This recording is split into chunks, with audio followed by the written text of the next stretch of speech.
अस्सलामुअलैकुम नाज़रीन, मैं हूँ वजिया ज़ुबैर।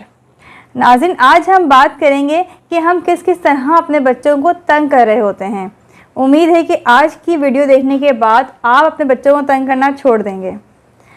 पहला काम हम क्या करते हैं, हमारा डबल स्टैंडर्ड होता है, यानी एक बच्चे के लिए कुछ स्टैंडर्ड है और दूसरे के लिए कुछ। जैसे आपने दोनों बच्चों को बिठाया पढ़ने के लिए, आपको पता है कि एक के अंदर याद करने की सलाहियत ज़्यादा है और दूसरे के अंदर कम है, लेकिन इसके बावजूद आपने कहा कि जो पहले याद करेगा उसको मैं ये चीज़ दूँगी। अब यहाँ पर नाइंसाफ़ी हो जाएगी, क्योंकि एक बच्चा जो जल्दी याद करता है दूसरे को तो याद होता ही नहीं है। उसकी मदद करें याद करने में, लेकिन दोनों का आपस में कंपटीशन नहीं करवाएं उस वक्त। या हम देखते हैं कि एक बच्चा बहुत ज़्यादा बात सुन रहा होता है तो माँ बाप उसकी इतनी तारीफ़ें कर रहे होते हैं, हर जगह पढ़ने में भी अच्छा है, घर काम भी करता है, हमारी बात भी सुनता है। और दूसरा बच्चा अगर वो तंग करता है, काम नहीं करता है, तो हम इतना ज़्यादा उसके बारे में नेगेटिव लेबलिंग करने लगते हैं कि फिर वो वाकई में काम करना छोड़ देता है। अगर पहले वो 2-3 काम कर भी रहा होता है फिर वो भी नहीं करता है। अच्छा, बाज़ दफ़ा हमें लगता है कि बच्चों के दरमियान हमने डबल स्टैंडर्ड रखा हुआ है, लेकिन वो डबल स्टैंडर्ड होता नहीं है। जैसे हमारे घर में हरमीन जो है वो हाथ छोटी हैं, लेकिन हरमीन के पास मोबाइल होता है। बाज़ दफ़ा 5-5 घंटे मोबाइल यूज़ कर रही होती हैं वो, लेकिन हमें पता होता है कि मोबाइल क्यों है उनके पास, वो क्या देख रही हैं। उन्हें आर्ट्स एंड क्राफ्ट का बहुत शौक़ है, तो वो उसी हवाले से वीडियोस देख रही होती हैं और स्केचिंग वगैरह कर रही होती हैं। तो अब आके हादिया हमसे ये नहीं कहती हैं कि आप उसको तो इतनी देखे ही देते हैं मोबाइल, लेकिन मुझे नहीं देते, क्योंकि सबको मालूम है कि हरमीन जो है वो ड्राइंग कर रही हैं। हाँ, अगर उनको कभी दिल चाहता है कोई वीडियो देखने का तो वो आगे पहले हमसे परमिशन लेती हैं और फिर देखती हैं। इस तरह हादे के पास से मोबाइल जाता है तो वो थोड़ी अलग मिजाज है उनका, तो वो बाज़ दफ़ा अपनी मर्ज़ी को वीडियोस वगैरह देख लेती हैं। हाँ, लेकिन हमारे मोबाइल जो वो सब एक दूसरे से लिंक है उनका। अगर वो कुछ भी देखेंगे यूट्यूब पे तो वो उसकी जो नोटिफिकेशन है या जो उसकी हिस्ट्री है वो फ़ौरन हमारे मोबाइल में शो हो जाएगी, तो हमें पता चल जाता है कि हादी ने क्या देखा है। फिर उसके बाद हादी की पनिशमेंट होती है, उनको फिर मोबाइल नहीं मिलता 3-4 दिन तक। तो उस पर वो हमसे ये नहीं कहती हैं कि आप हरमीन को दे रही हैं, मुझे नहीं दे रही हैं, क्योंकि उन्हें ख़ुद मालूम होता है कि उन्हें रूल वायलेंट किया है और उसकी उनको पनिशमेंट मिलेगी। ये एक दूसरी बात है, ये आप कर सकते हैं, लेकिन बच्चों में डबल स्टैंडर्ड इस तरह से रखना, जैसे मैंने पहले बताया था कि एक दूसरे पे तरजीह देना, वो अच्छी बात नहीं है। दूसरी बात, पेरेंट्स अपनी गलती नहीं मानते। देखिए, जहाँ आपकी गलती हो वहाँ अपनी गलती मानने में कोई मसला नहीं है, वहाँ अपनी गलती मान लेनी चाहिए। बल्कि जहाँ कोई कन्फ्यूजन हो कि हमारी गलती है भी या नहीं है, वहाँ भी अपनी गलती मानने में कोई हर्ज नहीं है। अगर आप अपनी गलती नहीं मानेंगे तो बच्चा कैसे अपनी गलतियाँ मानेगा। जैसे मेरी आदत है कि मैं बच्चों से कह देती हूँ कि तुम लोगों ने आज काम ही नहीं किया, कोई कब से कह रही हूँ काम करने के, कोई काम नहीं किया आज। तो फिर बच्चे थोड़े से डिस्टर्ब हो जाते हैं, आगे मुझसे कहते हैं आप कह रही थी कि हमने कोई काम ही नहीं किया आज, हमने आपसे ये वाला काम करने को मना कर दिया तो आपने कहा हमने आज कोई काम नहीं किया, हमने सुबह से कोई काम नहीं किया क्या। तो फिर मैं कहती हूँ नहीं सॉरी, मेरी गलती है, तुम लोगों ने बहुत सारे काम किए हैं, लेकिन अभी वाला काम भी कर दो, लेकिन रियली सॉरी कि मैंने ये बात कही कि तुम लोगों ने सुबह से कोई काम नहीं किया है। तो अगर इस तरह के अल्फाज आपको भी इस्तेमाल कर लें तो बच्चों से सॉरी करने में कोई मसला नहीं है, बच्चों से सॉरी कर लेनी चाहिए। तीसरी बात, मुस्तकिल उनकी गलतियों पर नज़र होती है।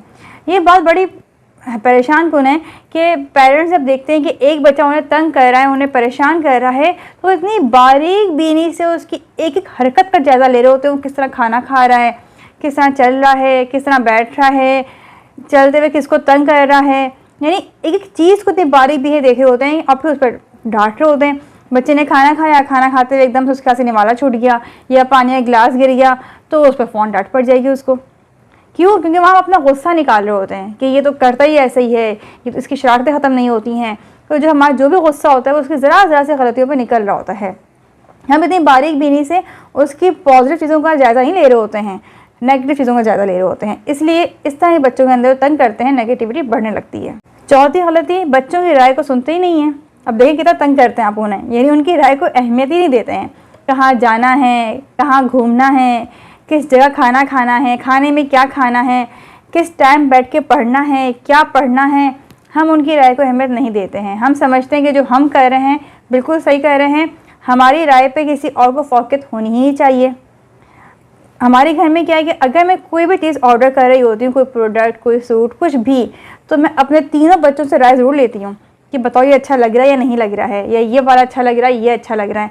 हर चीज़ में हम बच्चों से मशवरा करते हैं।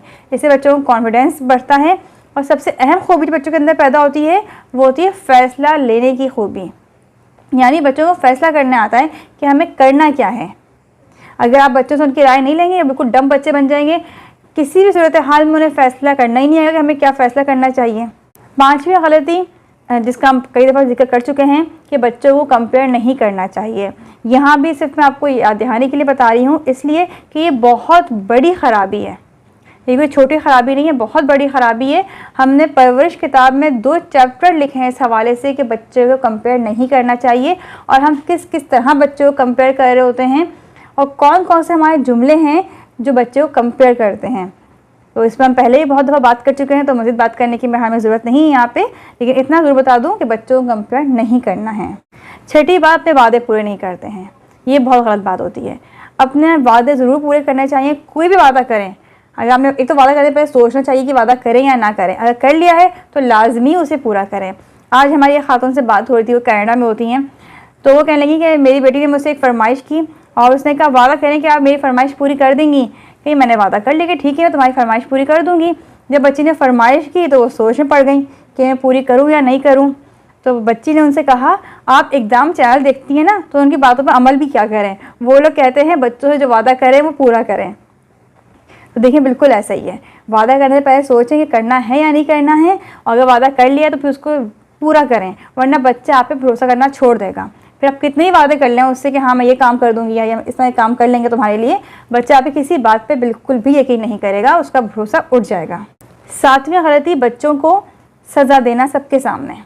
बहुत तकलीफ़ होती है देखते हुए कि रेस्टोरेंट्स में, शॉपिंग मॉल्स में, पार्क्स में, पब्लिक प्लेस पे बच्चों को पेरेंट्स मार रहे होते हैं।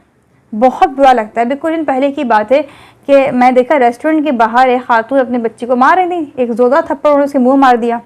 आपने थप्पड़ मार दिया, आपने अपना गुस्सा निकाल दिया, लेकिन आपको नहीं पता कि ये थप्पड़ बच्ची का कहाँ तक पीछा कर सकता है। बाज़ दफ़ा ऐसे वाक़यात ज़िंदगी भर दिल से ही निकलते बच्चों के, उनके अंदर खौफ बैठ जाता है, कॉन्फिडेंस उनका ज़ीरो हो जाता है। अपनी थोड़ी सी भड़ास निकालने के लिए, अपना गुस्सा निकालने के लिए हम बच्चों का मुस्तकबिल तबाह कर देते हैं।